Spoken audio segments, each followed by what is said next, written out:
यशस्वी बनायचं आहे, पण नक्की काय करायचं? यशस्वी बनण्यासाठी आपण काय केलं पाहिजे?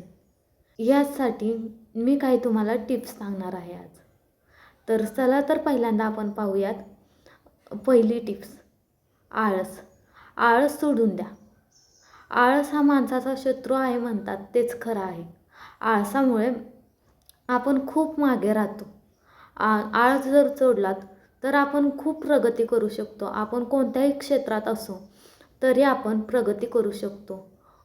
दुसरी गोष्ट, वेळेला महत्त्व द्या. प्रत्येक काम हे वेळेवरती केलं पाहिजे. वेळ हा फार मूल्यवान आहे.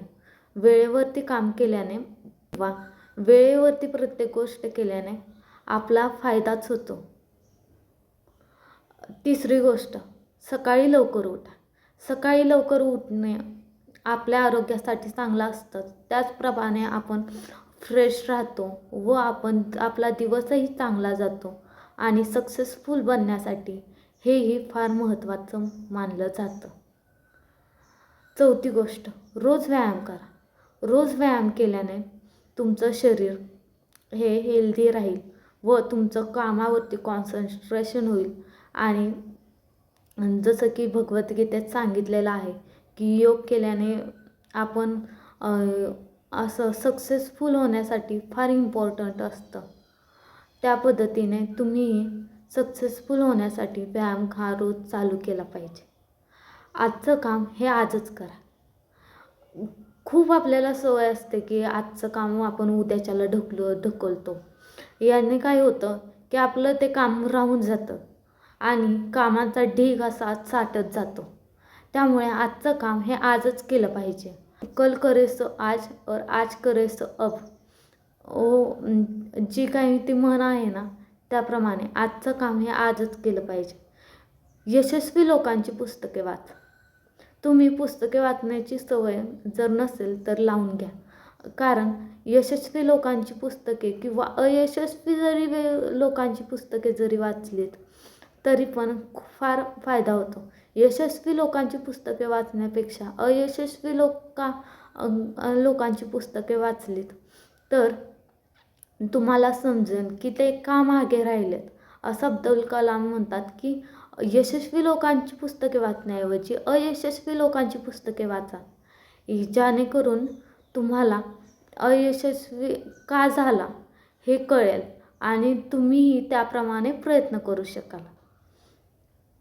वेळेचे नियोजन करा.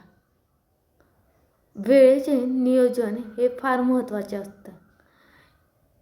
ज्या पद्धतीने 1 मिनिटासाठी बस चुकते त्याप्रमाणे आपल्याला वेळेचे नियोजन हे केलंच पाहिजे. किंवा एक टाईम टेबल दिवसाचं फॉलो करा की ज्यामध्ये तुम्ही दिवसभराचं रुटीन ठरवाल आणि त्याप्रमाणे तुम्ही तुमचं शेड्यूल हे तयार करा आणि त्या पद्धतीने तुम्ही चाला. जेणेकरून की काय होईल की तुम्हाला तुमची दिनचर्या तयार होईल आणि तुमचं प्रत्येक काम हे वेळेवरती पूर्ण होत जाईल. आपण जे काम करतो ते मन लावून करा. ही 8वी गोष्ट आहे की आपण जे काम करतो ते मन लावून केलं पाहिजे. आपण कोणतंही काम करत असतो त्यात ते मन लावून केलं की ते तितक्याच पटीत ते चांगलं होत असतं आणि चांगलं झाल्यावरती आपल्याला त्याचं क्रेडिटही मिळतं. मन लावून काम केल्याने आपल्याला क्रेडिटही मिळतंच. त्याचबरोबर आपलं यशस्वी होण्यासाठी खूप फायदेशीर ठरतं. तर हा व्हिडिओ तुम्हाला कसा वाटला हे नक्की कमेंट करून सांगा आणि व्हिडिओ आवडल्यास लाईक, शेअर अँड सबस्क्राईब करायला विसरू नका.